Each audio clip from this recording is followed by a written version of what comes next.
Race et nature, système des marques, idées de groupe naturel et rapports sociaux.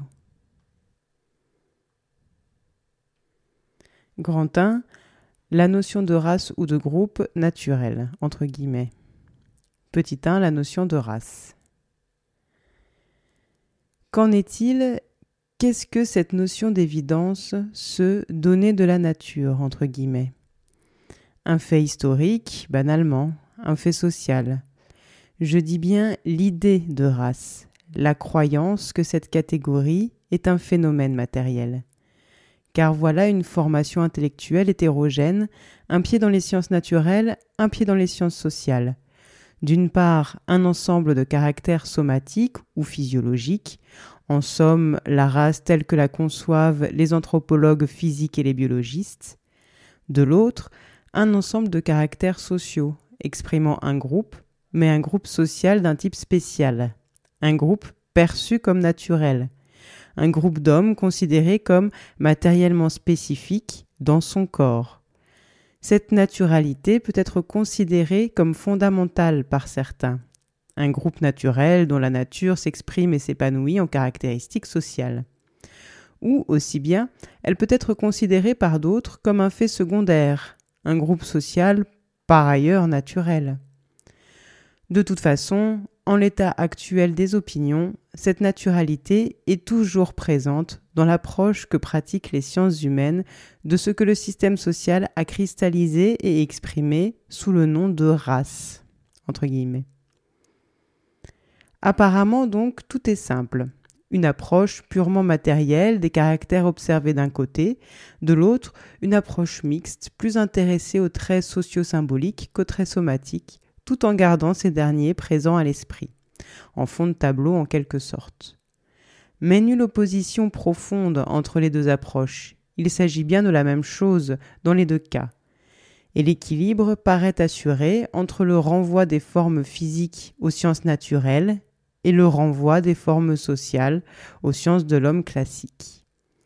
On aurait pu toutefois attendre de ces dernières que leur classement et commentaires, même s'ils rendent un hommage discret aux sciences de la nature, proclament néanmoins leur spécificité, d'abord en définissant avec précision leurs préoccupations, ensuite en interrogeant la signification que peut avoir socialement le fait même que certaines catégories sociales soient réputées naturelles.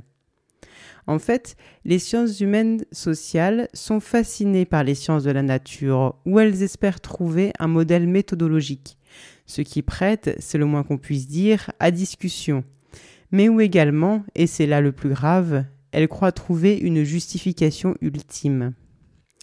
Cette attitude n'est pas sans rapport avec les raisons sociales qui induisent l'usage de l'idée de nature dans la classification des groupes sociaux. Mais pour aller plus loin, admettons pour l'instant que le partage est effectif et l'équilibre réalisé entre les disciplines et prenons pour acquise une séparation au moins des préoccupations explicites. Donc une taxinomie présumée naturelle d'un côté, celle de l'anthropologie physique, de la génétique des populations, etc., énonçant l'existence de groupes naturels, entre guillemets, d'hommes finis et spécifiques. Les blancs, les noirs, les brachycéphales, les dolichocéphales, etc.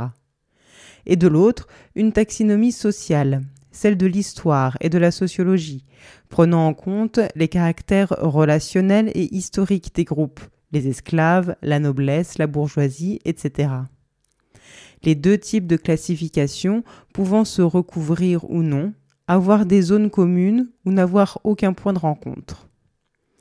Exemple de non-recouvrement, les Noirs du système social, dit racial américain, n'ont évidemment rien à voir ou si peu avec les Noirs et les Blancs d'une anthropologie physique au sens anthropologique du terme.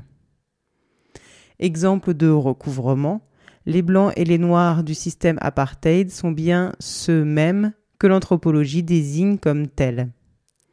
Mais notons-le ici, ceci n'est possible qu'au prix d'une catégorie supplémentaire, nulle si l'on veut, hors jeu, les colored, entre guillemets, recouvrant à la fois un ensemble de critères socio-économiques, ensemble sans lequel et hors duquel ce groupe ne serait littéralement pas vu, et une dénégation idéologique, la négation de l'inexistence de groupes naturellement finis.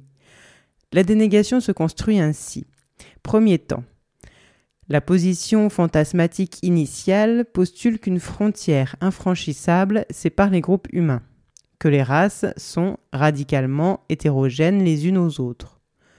Deuxième temps, le fait est pourtant que cette barrière n'existe pas, puisque la continuité est prouvée en acte par des individus qui, appartenant à deux ou plusieurs races entre guillemets, montrent qu'il n'y en a qu'une. Troisième temps, intervient alors la dénégation. Ouvrez les guillemets.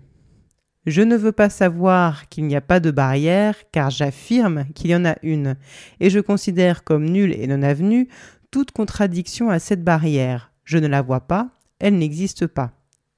Fermez les guillemets.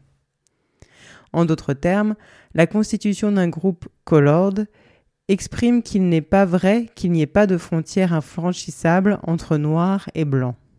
Par la création de ce groupe nul entre guillemets, aucun témoin n'existe plus de la continuité des groupes, car les témoins sont renvoyés à un être propre et indépendant.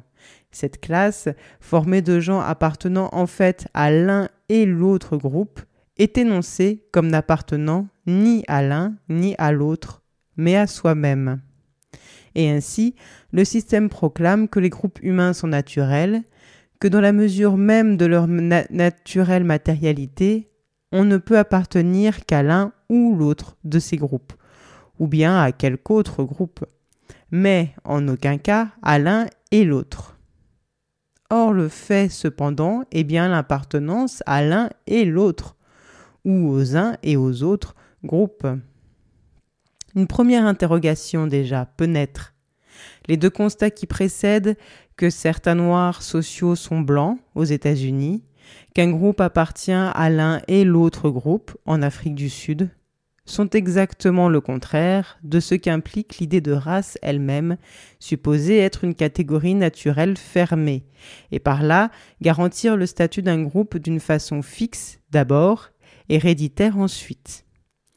Du côté des proclamations vigoureuses du système social, il y a l'affirmation fantasmatique et légalisée, nous y reviendrons, que les frontières des groupes sont hors d'atteinte de l'homme et antérieures à lui, immuables donc. Et de plus, ces frontières sont considérées comme relevant de l'évidence, comme l'aveu même du bon sens. Vous n'allez pas me dire qu'il n'y a pas de race, non ? Ça se voit bien quand même. Entre guillemets. Et d'autre part, on ne peut pas ne pas faire le constat de l'irréalisme d'une telle affirmation lorsqu'on regarde ce qui se passe effectivement et qu'on tente d'appliquer dans l'observation les règles logiques les plus ordinaires. Car ce qui se passe est l'inverse de l'impossibilité qu'on nous affirme. Nulle clôture ni séparation, mais une étroite association, une imbrication sociale et matérielle profonde qui dépasse de loin la simple continuité somatique si violemment niée.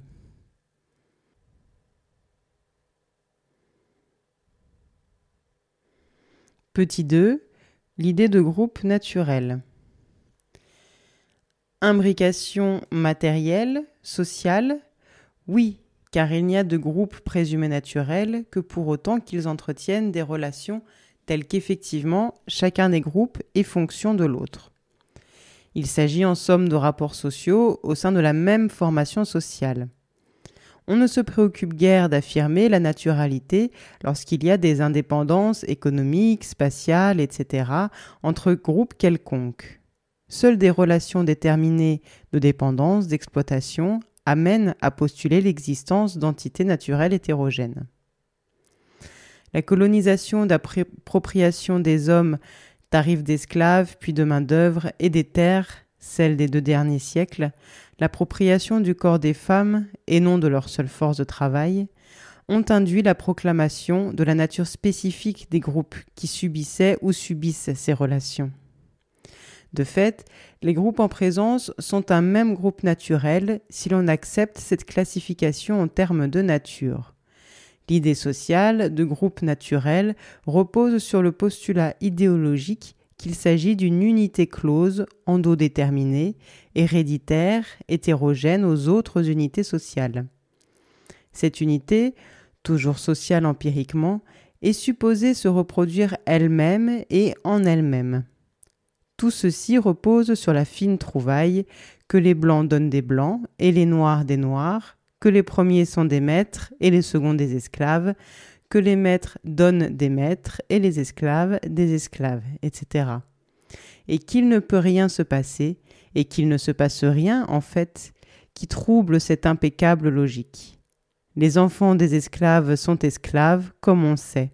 Cependant, les enfants des esclaves peuvent être aussi, et sont souvent, les enfants du maître. De quel groupe naturel, entre guillemets, sont-ils? Celui de leur mère, celui de leur père, celui de leur esclave de mère ou celui de leur maître de père? Et dans les États-Unis du XVIIe siècle, celui qui était par quelque côté, la mère ou le père, enfant d'esclave, était esclave. Enfant d'esclave homme et de femme libre, il était esclave, Maryland, dès le XVIIe siècle.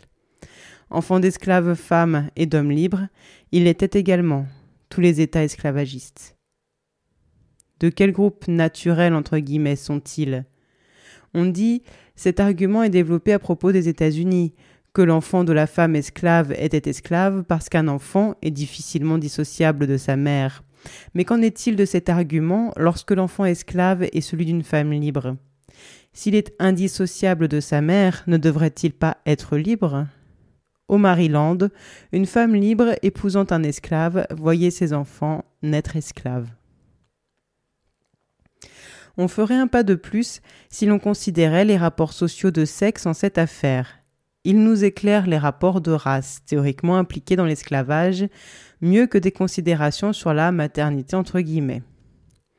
L'enfant et l'épouse sont la propriété du mari-père, ce qu'on oublie. Une femme esclave est la propriété du maître en tant qu'esclave, son enfant est alors la propriété du maître, une femme libre est la propriété de son mari en tant qu'épouse, et son mari étant la propriété du maître en tant qu'esclave, ses enfants sont la propriété du maître, donc esclaves. Elle-même était d'ailleurs obligée de servir le maître tant que son mari était vivant. Plus, la division sexuée de l'homme est considérée comme aboutissant à et constituant deux groupes hétérogènes. Le fantasme implique que les hommes font les hommes et les femmes. L'accent dans le cas des sexes est davantage encore mis sur l'homogénéité intragroupe, les hommes avec les hommes, les femmes avec les femmes, dans leur quasi-spéciation. On en voit d'ailleurs des expressions scientificisées dans les considérations parthénogénétiques, aussi bien dans l'attitude mi-réprobatrice, mi-condescendante, qui entoure les pères qui ne font que des filles. Mais jusqu'à nouvel ordre, les hommes sont les enfants des femmes, ce qui est assez connu et peut-être trop, mais ce qui est moins connu semble-t-il, les femmes sont les enfants des hommes. De quel groupe naturel entre guillemets sont-ils? Être homme ou être femme, être blanc ou être noir, c'est appartenir à un groupe social réputé naturel, certainement pas à un groupe naturel. Et d'ailleurs, le système américain, d'abord esclavagiste, lorsqu'il s'est transformé en système racial au cours du XIXe siècle, avec l'abolition de l'esclavage, a défini l'appartenance dite de race, bel et bien selon des critères de classe, puisque noirs entre guillemets furent et sont encore les blancs qui ont ou auraient un ancêtre esclave présumé. Ainsi, un arrière-grand-parent, c'est-à-dire un géniteur direct sur 8, puisque nous avons 8 arrière-grands-parents, ou même un aïeul sur 16, vous renvoie à un groupe social déterminé, sous le masque de la naturalité, la plus sophistiquée en l'occurrence. Car si l'on prend logiquement les suggestions du réalisme naturel au pied de la lettre, et non au pied de l'esprit, avoir 7 grands-parents blancs, c'est aussi bien être blanc, mais pas du tout. On n'est pas blanc, justement, on est noir, car c'est le système social qui décide. La situation sociale est qu'on est noir, car c'est ainsi qu'en décident les définitions sociales. Pourquoi alors prétendre parler de classement antisocial hors société, scientifique entre guillemets, en un mot de classement naturel ? Voilà qui nous fait nous interroger sur ce naturel qui prétend l'être, tout en étant autre chose que ce qu'il prétend être. D'un naturel qui définit une classe par autre chose que ce qui est effectivement à l'œuvre pour la constituer en classe. Bref, sous cette singulière notion, court un lacis de rapports couvert du masque justificateur entre tous, celui de la nature, de notre mère nature. La dénégation de la réalité dans le système apartheid illustre cette extraordinaire opération de masquage. Il prétend, lui, ayant trouvé un autre moyen plus subtil de définition du groupe d'appartenance, il prétend qu'il n'y a pas de mélange matériel entre les groupes, qu'il n'y a en aucun cas identité. Il y aurait deux races, l'une blanche, l'autre noire, étincelantes chacune de leur propre évidence et dans leur nature propre. Et une autre race, tout à fait différente et sans rapport avec les précédentes, un pur produit de soi-même. Institutionnellement séparés, les colored constituent l'autre race, entre guillemets, le terme tiers qui évacue la question. Ces deux exemples de fausses consciences naturalistes ont été pris tous deux dans la société industrielle occidentale et mettent en cause deux points extrêmes historiques. Les suites de la période d'accumulation monétaire, l'esclavage de plantation, d'un côté, la société technologique contemporaine de l'Afrique du Sud, de l'autre. Ce n'est pas un hasard, car le développement de l'idée de race est coextensif à cette ère temporelle et spatiale. Mais que cette idée ait aujourd'hui encore des limites spatiales est plus que douteux. Grand 2, le système de marque. Petit 1, la marque conventionnelle. Durant les 2 siècles qui précèdent, la localisation géographique des forces productives a été déterminante dans la forme qu'a prise l'imputation de la naturalité des groupes sociaux. La main-d'œuvre européenne, en Europe même, produisait un certain nombre de marchandises, métal en barre, draps, armes, etc., qui allaient servir de monnaie d'échange en Afrique, spécialement dans le golfe de Guinée, contre une main-d'œuvre aussitôt transportée aux Amériques, du Sud, Caraïbes et du Nord, pour cultiver des terres industriellement ou intensivement exploitées. Cette agriculture, qui avait d'abord été extensive et consacrée aux produits de luxe, tabac, indigo, etc., est devenue rapidement intensive, avec le sucre d'abord, puis le coton exporté vers l'Europe. Ce trafic triangulaire, selon l'expression consacrée, maintenait la main-d'œuvre européenne en Europe pour la production minière et machiniste, déportait la main-d'œuvre africaine en Amérique pour la production industrialo-agricole de produits tropicaux. Mais le recrutement de la main-d'œuvre n'a pas été immédiatement si nettement séparé. Au cours du XVIIe siècle, l'esclavage agricole américain recrutait à la fois en Europe et en Afrique. Les esclaves à terme de cette période venaient des 2 vieux continents. C'est donc d'une façon dérivée et dépendante de l'origine géographique que la couleur de la peau a acquis un rôle, dans la mesure où les occurrences présentées par la recherche de la main-d'œuvre et l'extension du trafic triangulaire offraient des possibilités de marque, entre guillemets.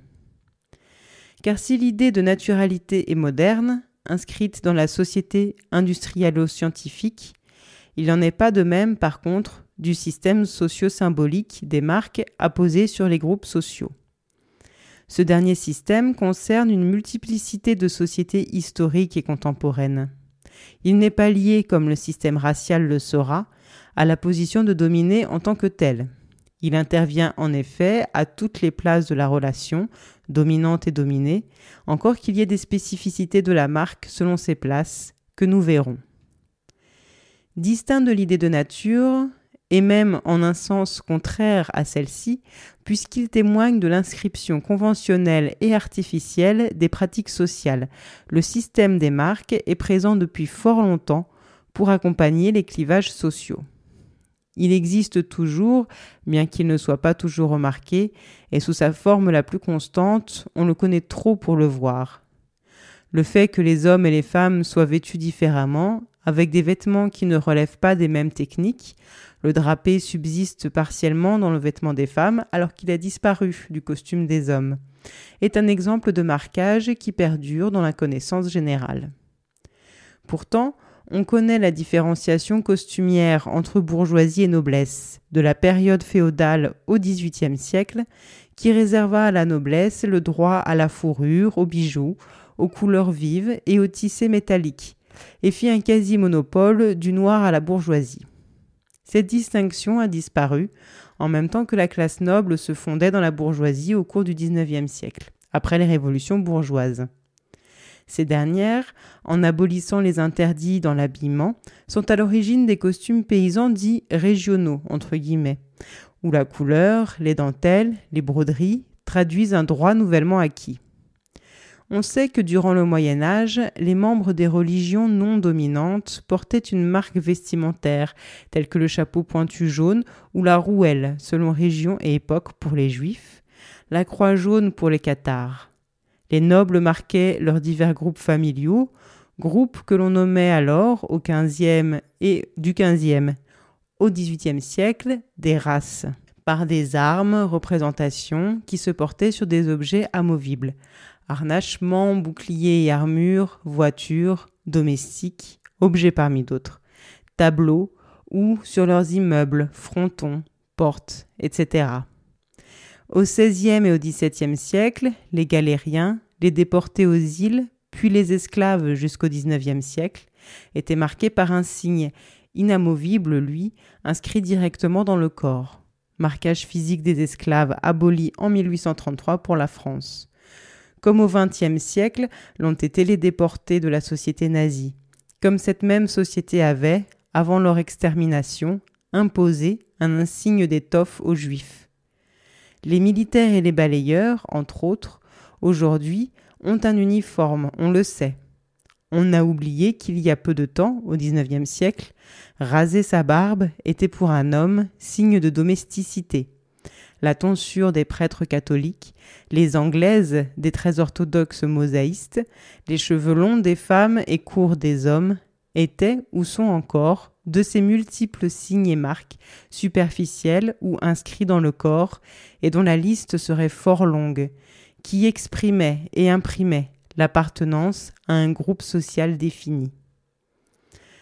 Le caractère de la marque varie et son indélibilité comme sa plus ou moins grande proximité, association au corps et fonction 1. De la permanence supposée de la place qu'elle énonce, 2.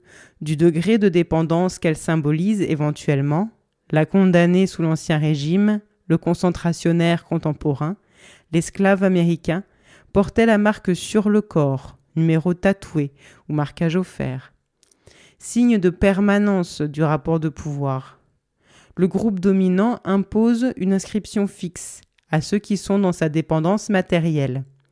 La marque statutaire est inscrite de façon réversible lorsqu'elle signifie une dépendance contractuelle.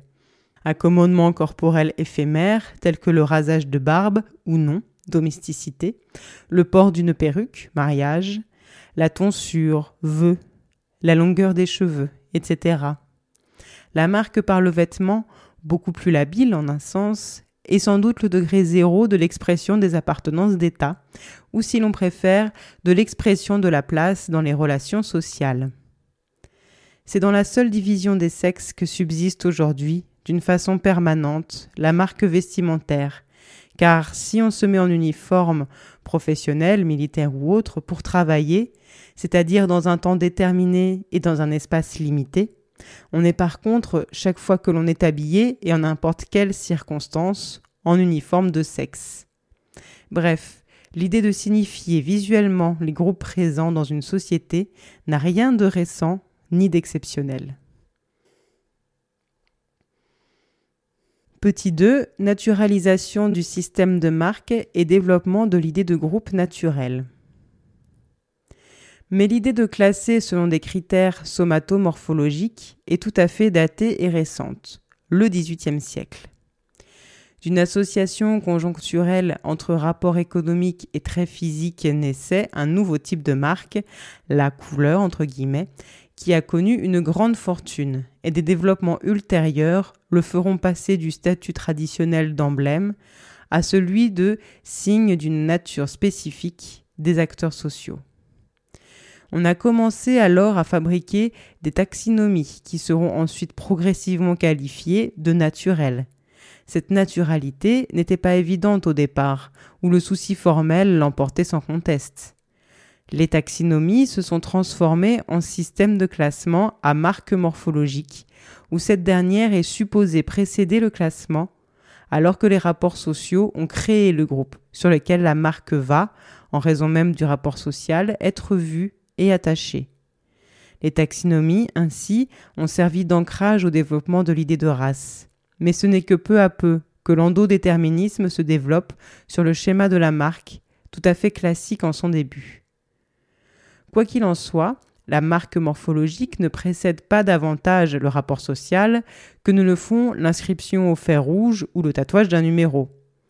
Je faisais allusion plus haut au trafic triangulaire et au rôle joué dans la zone d'extension spatio-temporelle de ce processus.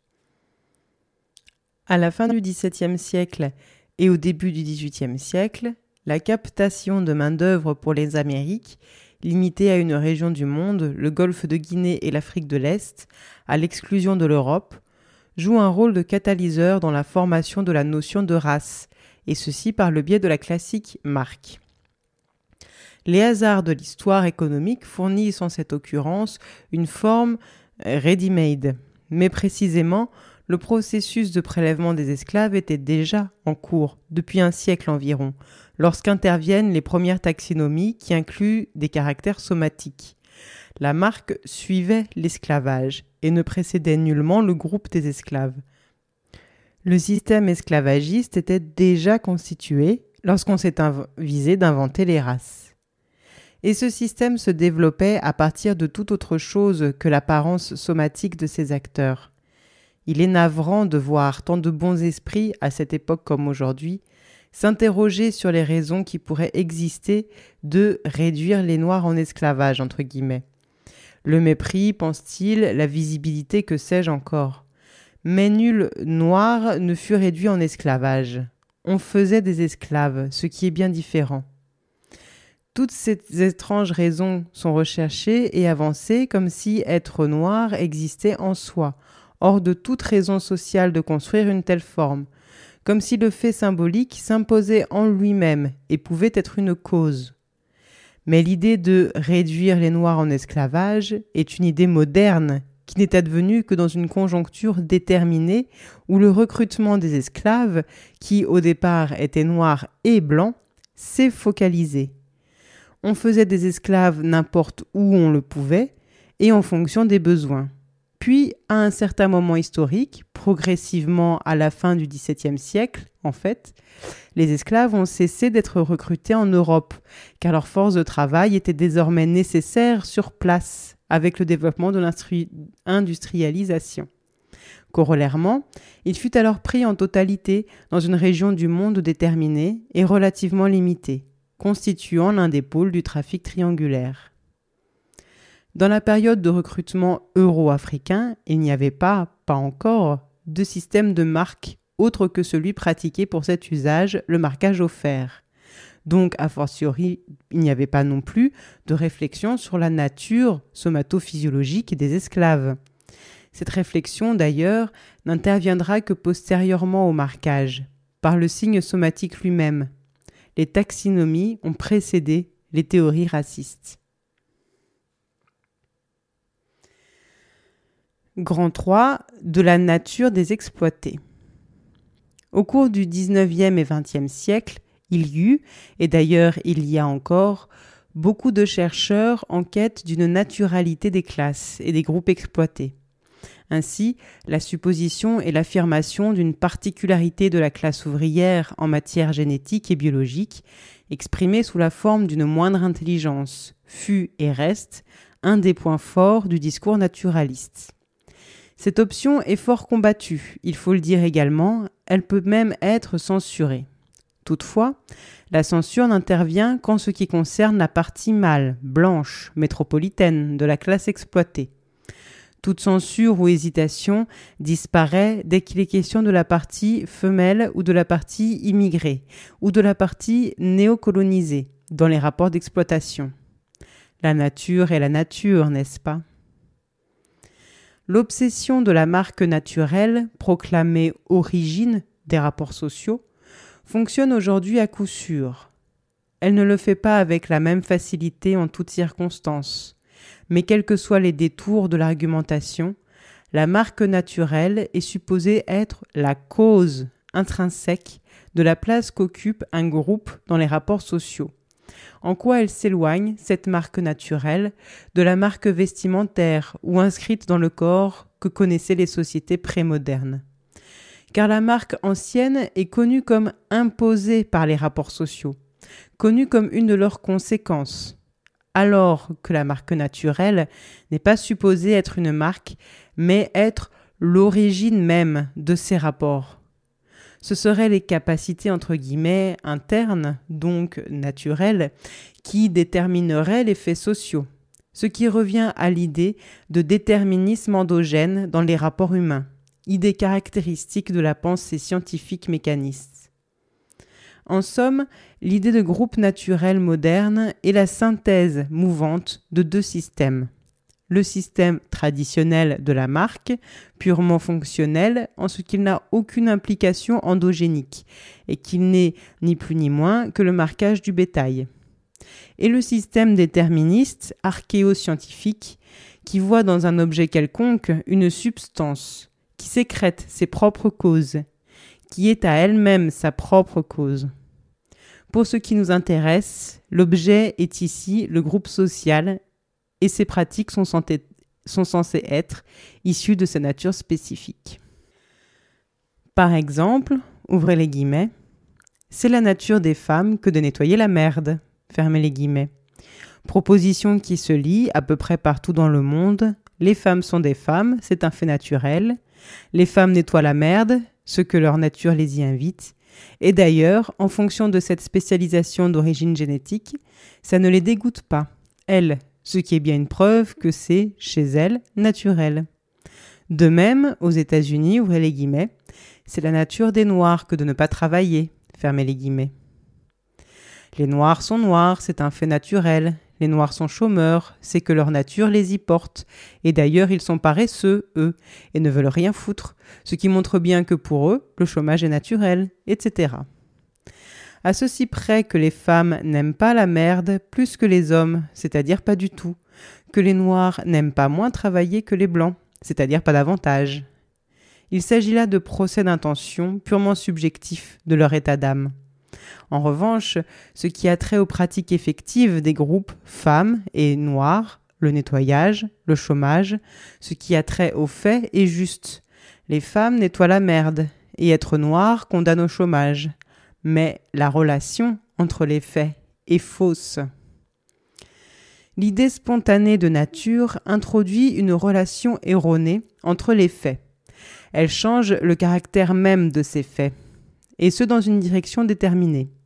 La nature vient énoncer l'éternité des effets de certains rapports sociaux sur les groupes dominés, non pas la perpétuation de ces rapports eux-mêmes, sur lesquels personne ne tient à fixer les yeux, et c'est bien compréhensible, ils sont comme le soleil, ils brûlent. Mais bien l'éternité de leurs effets, éternité du chômage et de la merde. Tel est bien le nœud de la question. Un rapport social, ici un rapport de domination, de force, d'exploitation, celui qui sécrète l'idée de nature, est considéré comme le produit de traits internes à l'objet qui subit le rapport, traits qui s'exprimeraient et se dévoileraient dans des pratiques spécifiques. Parler d'une spécificité des races, des sexes, parler d'une naturelle spécificité des groupes sociaux, c'est-à-dire d'une façon sophistiquée qu'une nature particulière est directement productrice d'une pratique sociale, et faire l'impasse sur le rapport social que cette pratique actualise, en somme, un pseudo-matérialisme. Or, l'idée de nature des groupes en présence évacue la connaissance du rapport de fait en concentrant l'attention d'abord, l'explication ensuite, sur des traits isolés, fragmentés, présumés intrinsèques, éternels, qui seraient directement les causes d'une pratique, elle-même purement mécanique. C'est ainsi que l'esclavage devient un attribut de la couleur de la peau, la non-rémunération du travail domestique, un attribut de la forme du sexe. Ou plus exactement, chacune des multiples obligations qu'imposent ces rapports précis que sont l'esclavage et le mariage serait un trait naturel. La multitude de ces traits naturels venant se fondre pour tracer la nature spécifique du groupe social qui subit le rapport de domination. À ce point précis s'invente l'idée de groupe naturel, de race, de sexe, qui inverse le raisonnement.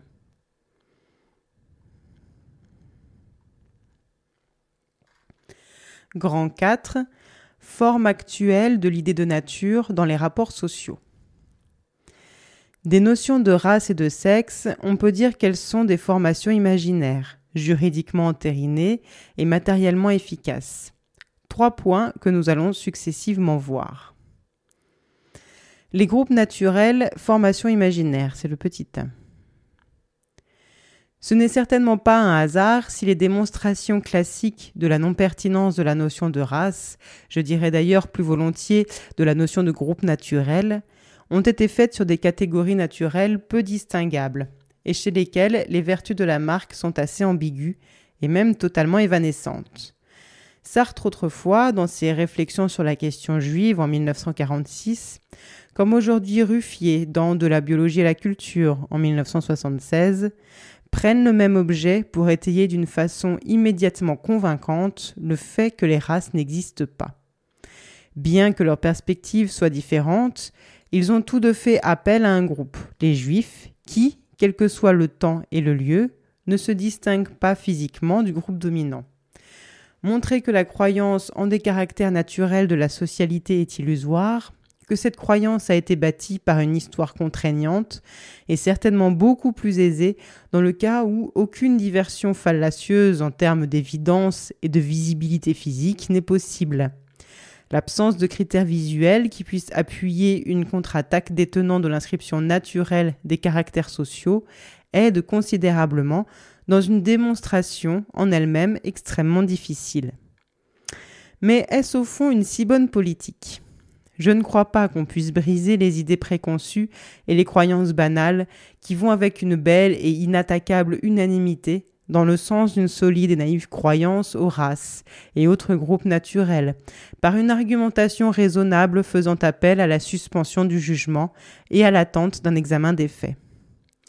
Il me semble qu'il serait plus cohérent, au contraire, de prendre le problème par le plus évident aux yeux des tenants de la naturalité, et non pas par ce qui semble à première vue soutenir la démonstration du caractère idéologique de la naturalité.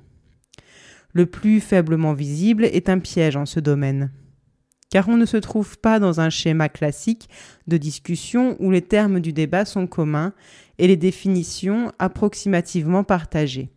On se trouve bel et bien dans un conflit. L'idée de nature endodéterminée des groupes est précisément l'une des formes que prend l'antagonisme entre les groupes sociaux mêmes qui y sont concernés. Tentons d'abord de dépenser, dé-penser, comme disent certains, et prenons plutôt une autre voie qui demande de remettre en cause, à leur lieu de visibilité maximum, les notions d'évidence elles-mêmes. Non, ce n'est pas une évidence que la race, puisque son apparition historique est repérable à la fois dans le sens commun et dans les sciences, et que si les traits physiques ont bien, ailleurs ou autrefois, attiré l'attention, c'était avec une indistinction, si l'on peut dire, et dans une attitude non classificatoire, qui nous est devenue difficile de comprendre. Bref, ils étaient remarqués à peu près comme aujourd'hui la calvitie, la couleur des yeux ou la pointure. Intéressant, certes, mais pas discriminant. Aujourd'hui, nous sommes aux prises avec des évidences violentes dont il ne suffit pas de dire qu'elles n'existent pas. On les voit, on en tire des conclusions.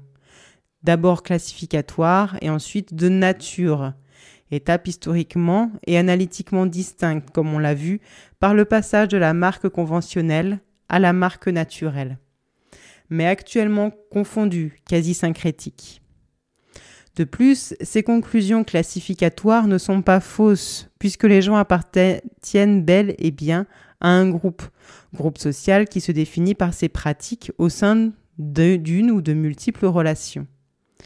Ce n'est pas par son appartenance construite qu'il se définit, malgré la perception qui nous est imposée par une appréhension naturaliste qui place la nature somatique des acteurs sociaux à l'origine des classifications et des pratiques. À la fois donc vérité et mensonge que ces classifications. Vérité, un groupe. Mensonge, la nature somatique du groupe. Et le mensonge se nourrit de la vérité. Une apparence, une couleur, un sexe renseignent très bien sur le travail et même sur les tâches dans le travail, sur le salaire ou le non-salaire. Et même s'il y en a un, sur le niveau du salaire. En 1977 en France, par exemple, si on se trouve en face d'une femme, on se trouve à coup sûr devant quelqu'un qui accomplit gratuitement le travail domestique et probablement quelqu'une sans salaire également, ou parfois contre un salaire qui nettoie physiquement les tout-petits et les vieillards dans la famille ou dans les établissements publics et privés. Et il y a de fortes chances pour qu'on se trouve en face de quelqu'une de ces travailleurs au SMIC ou au-dessous que sont les femmes. Ce n'est pas une nature, c'est un rapport social. En 1977, en France, si on se trouve en face d'un homme méditerranéen, et c'est à dessein que je n'emploie pas un terme national, car la nationalité n'a rien à voir alors que la région du monde est déterminée.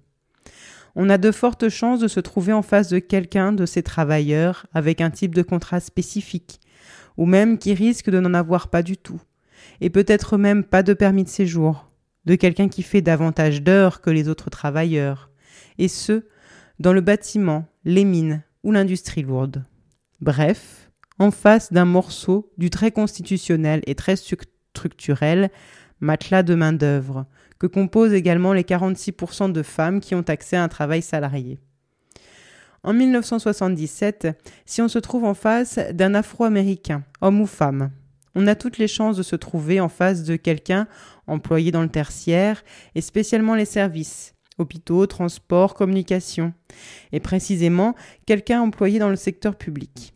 En 1977, en France, si on se trouve en face d'une femme méditerranéenne, on a toute chance de se trouver en face de quelqu'une qui travaille également dans les services, mais pas dans le secteur public, dans le privé cette fois-ci.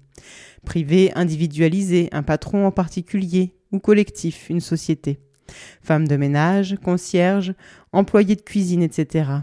En face de quelqu'une qui fait contre un salaire sous smicard, comme femme, un travail de domestique comme méditerranéenne, et gratuitement, le travail domestique familial comme femme, etc. Confère plus haut. Nous voilà donc en présence de ces groupes naturels entre guillemets, évidents, dont les pratiques présumées naturelles, comme leurs acteurs, ne sont que l'actualisation d'un très social rapport. Il importe de savoir comment ces groupes se trouvent réputés naturels, et naturels d'abord, conséquence logique entre guillemets de cette nature pour les uns qui considèrent que l'on est avec une place et une tâche précise, ou abominable injustice entre guillemets pour les autres qui pensent qu'il est cruel et injustifiable de confiner dans des strates inférieures ou des quasi-castes les membres de ces groupes qui, les malheureux, ne peuvent rien à leur appartenance naturelle. Si la conception du souhaitable varie, la perception du fait est la même. Il y a des groupes naturels. C'est sans doute que la nature qui nous sert aujourd'hui de Dieu, l'art est portatif, est la forme idéologique d'un certain type de rapports sociaux. Mais c'est aussi que strates ou castes, nature quoi, on se fixe sur l'objet pour refuser de voir la relation qui l'a constitué. L'idée de spécificité interne, somatophysiologique des groupes sociaux concernés est une formation imaginaire, en ce sens que la naturalité se passe dans la tête, associée à un rapport social. Ce rapport est identifiable à travers les critères que nous avons notés et qui sont, eux, tout à fait matériels et cernables, historiques, techniques et économiques. Ces traits sont couplés avec une affirmation naturaliste dont les contradictions, les silences logiques et les affirmations, d'autant plus assurées qu'elles reposent sur des implications non élucidées, montrent l'ambiguïté et l'incertitude. Et le caractère imaginaire d'un terme du couplage est invisible justement, grâce à la nature. Petit 2, formation imaginaire juridiquement entérinée. Juridiquement et non pas, comme on l'a prétendu pendant un siècle, scientifiquement entérinée. Et les deux termes, juridique et scientifique, forment un doublet dans le système social. Dans le cas du naturel, le juridique joue le rôle de garantie dévolue théoriquement au constat scientifique. L'institutionnalisation, la transformation de la notion de groupe naturel en catégorie entérinée au niveau de l'État, n'a pas été le fait du corps scientifique, malgré tous les efforts en ce sens, mais bien le fait du juridique. La race devient une effective catégorie légale en tant que catégorie de la nature, catégorie d'origine non divine et non socio-humaine, à la fin du XIXe siècle aux États-Unis. En 1935 dans l'Allemagne nazie, en 1948 en Afrique du Sud. Ces lois discriminatoires, interdictives et ségrégatives, qui touchent à pratiquement tous les domaines de la vie, mariage, travail, habitat, déplacement, instruction, etc., énoncent les interdits en fonction de critères nommément raciaux. Ce n'est pas en tant qu'interdictives qu'elles sont nouvelles, les interdits ne datent pas d'hier, mais en tant qu'elles inscrivent dans la loi l'appartenance naturelle entre guillemets des citoyens. L'échec de la fabrication catégorie naturaliste cohérente par les voies de la science ne fut qu'une péripétie superficielle dans un processus qui s'est révélé s'en passer fort bien. La loi est venue fournir l'entérination socio-étatique, institutionnelle, qui n'avait pas été produite par le canal que l'on avait d'abord attendu. Sans que pour autant d'ailleurs la poursuite cesse dans le domaine scientifique lui-même. La gigantesque et grotesque entreprise d'anthropologie physique que le nazisme avait poursuivie afin d'énoncer scientifiquement sa vérité ratio-juridique n'était pas une dysfonction énigmatique, mais le fruit d'une logique de rapports sociaux antérieurs que le nazisme développait. Cette justification scientifique, sans cesse proclamée et activement recherchée dans toutes les directions possibles, s'est révélée insaisissable comme il était prévisible.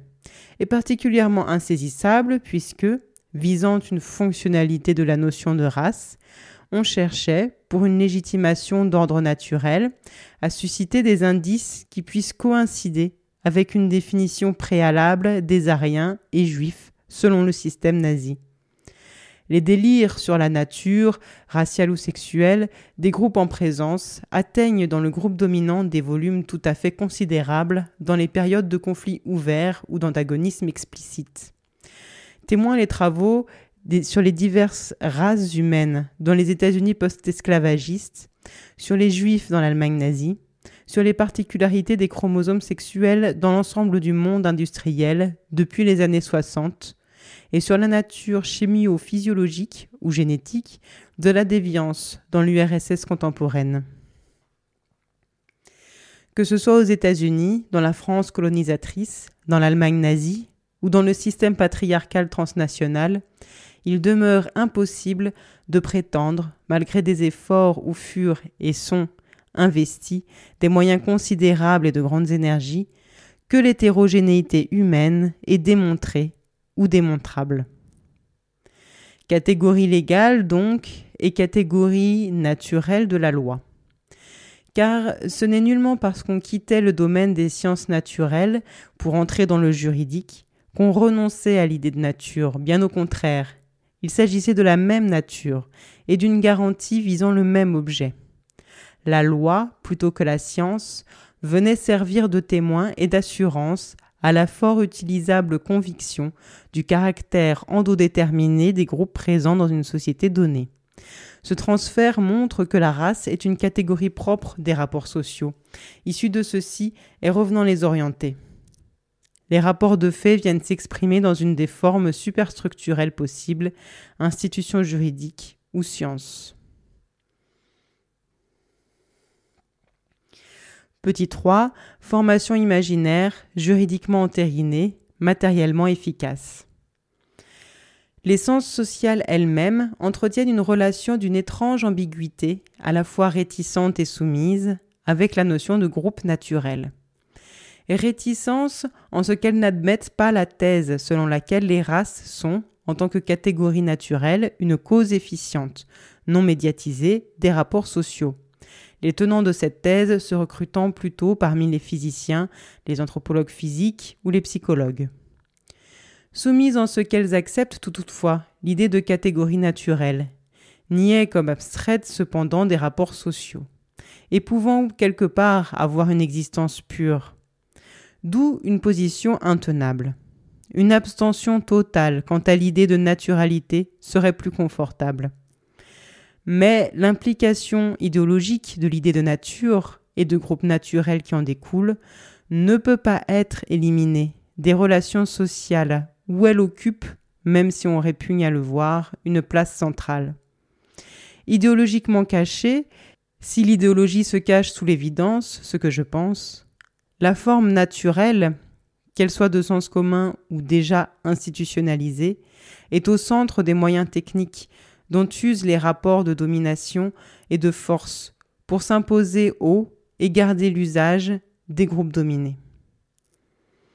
Comme catégorie technico-juridique, l'énonciation de l'existence de groupes naturels entre dans l'ordre des faits matériels. Le juridique est l'énoncé des techniques idéologiques, pratiques de la domination. On le retrouve donc garant privilégié de ce qui est idéologiquement supposé comme sans garantie nécessaire dans les règles sociales puisque pur fait de nature. Qui peut aller contre la nature ? Loi du monde dont l'inscription par les hommes ne peut être que nulle ou tautologique. Or, dans l'affirmation de la spécificité des groupes, la nature passe par l'inscription légale. Elle s'affirme donc comme fait social, au moment même où elle se prétend l'origine et la raison de la société humaine. C'est un sinistre jeu de « on ferait comme si » et « on fait comme si », en effet. En effet, le caractère naturel, la race, le sexe, étant catégorie légale, intervient dans les rapports sociaux comme très contraignant et impératif. Il inscrit la domination dans le corps de l'individu, lui désigne ainsi sa place de dominé, mais il ne désigne nulle place au dominant. L'appartenance au groupe dominant se marque au contraire juridiquement par la non-interdiction pratique, l'indéfinie possibilité. Expliquons-nous. Légalement, rien n'empêche un membre du groupe dominant, qui n'est groupe naturel d'ailleurs que par négation. En fait, il n'est ni ceci ni cela. Rien ne l'empêche d'entrer dans la pratique des catégories dominées. Il peut se faire ouvrier agricole saisonnier, faire de la couture à domicile. Il peut aussi faire la lessive gratuitement pour tout le monde, domestique, être payé à faire le dactylo, n'être pas payé à élever, nourrir, laver et garder les enfants. Il n'y rencontrera, hormis le faible salaire ou son absence, que le sarcasme, le mépris ou l'indifférence. En tout cas, on ne l'empêchera pas de le faire, ou d'ailleurs il ne le fera pas. C'est une pure vue de l'esprit. Car, premièrement, si personne ne l'en empêche, deuxièmement, personne ne le lui impose. Les deux propositions n'ont de sens que réunies. Elles ne sont importantes que toutes deux et ensemble. Alors que tout empêche les membres des groupes dominés d'effectuer contre salaire des travaux qui sont socialement définis par le fait même qu'ils sont accomplis dans une relation où leur gratuité est imposée. D'entrer dans certaines institutions de l'État ou de la religion, elles leur sont interdites. Et ne parlons même pas ici des barrières coutumières si efficaces pour barrer l'accès au salaire élevé, à l'indépendance personnelle, à la liberté de mouvement. Les dominés se trouvent dans la situation symétrique et inverse de celle des dominants car tout leur empêche certaines pratiques et tout leur impose au contraire de faire le travail domestique gratuitement, d'être manœuvre, d'être au SMIC et au-dessous du SMIC, etc. Et ce, avec un arsenal de moyens qui inclut le juridique. Conclusion, l'invention de la nature ne peut pas être séparée de la domination et de l'appropriation d'êtres humains. Elle se développe dans ce type précis de relation. Mais l'appropriation qui traite des êtres humains comme des choses et en tire diverses variations idéologiques ne suffit pas en soi à induire l'idée moderne de groupe naturel. Après tout, Aristote parlait bien de la nature des esclaves.